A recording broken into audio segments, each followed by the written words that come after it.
श्रावण मास की सभी को बहुत बहुत हार्दिक बधाई।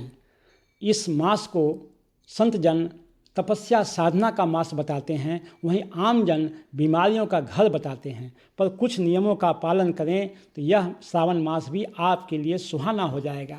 इस मास में ब्रह्म मुहूर्त यानी 3 से 6 के बीच उठकर पूरे शरीर में सरसों तेल की मालिश करनी चाहिए और उसके बाद गुनगुना पानी में ताज़ा गोमूत्र अगर नहीं मिले तो गोमूत्र अर्क मिलाकर पीना चाहिए।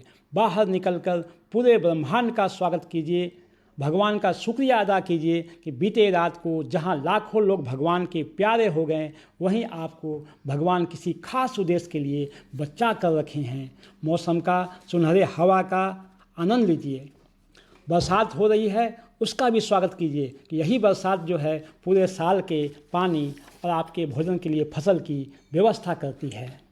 इस मास में दूध, पत्ते वाली सब्जियां, बैगन इत्यादि का उपयोग बिल्कुल न करें। इस मास में धूप का प्रभाव कम रहने से पाचन क्रिया मंद रहती है। इसे तेज रखने के लिए श्रावण मास में देसी गाय के बिलौने घी का अवश्य उपयोग करें। कहावत है, श्रावण का दूध भूतों को और भादों का दूध पूतों को। श्रावण का दूध जो है वो भूतनाथ शंकर जी को अर्पण करना चाहिए, क्योंकि इस मास में नमी कम होने से, पूरे बरसात होने से घास चारा में जो है हरा चारा ज़्यादा मिलता है और उसमें जीवाणुओं का, कीटाणुओं का प्रभाव ज़्यादा हो जाता है। इसकी भी अक्सर जो है दूध में भी होता है। इसीलिए इसे ख़त्म करने के लिए, इसे दुष्प्रभाव को नष्ट करने के लिए उसमें देसी गाय का बिलौना घी मिलाना चाहिए, क्योंकि घी जो है विष शोधक है।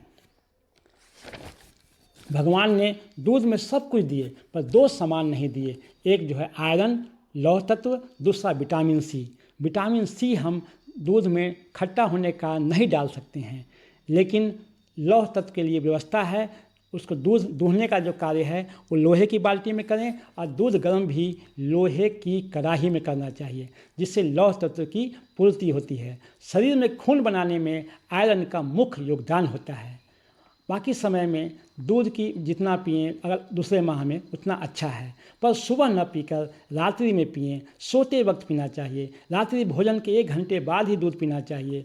भोजन की शुरुआत इस मास में, श्रावण में भोजन की शुरुआत अदरक, नींबू, सेंधा नमक की चटनी से करें।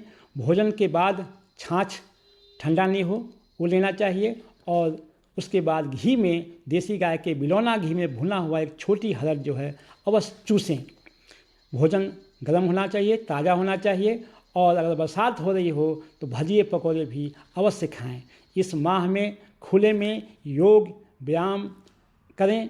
अगर आपके पास खेत है तो खेती में मिट्टी से जुड़कर कार्य करें। खेती नहीं है तो काली मिट्टी पाउडर का लेप बनाकर स्नान करें। इससे आपके लिए सावन सुहाना हो जाएगा। हमारी यही इच्छा है कि आप खुश रहें, स्वस्थ रहें, खुशहाल रहें।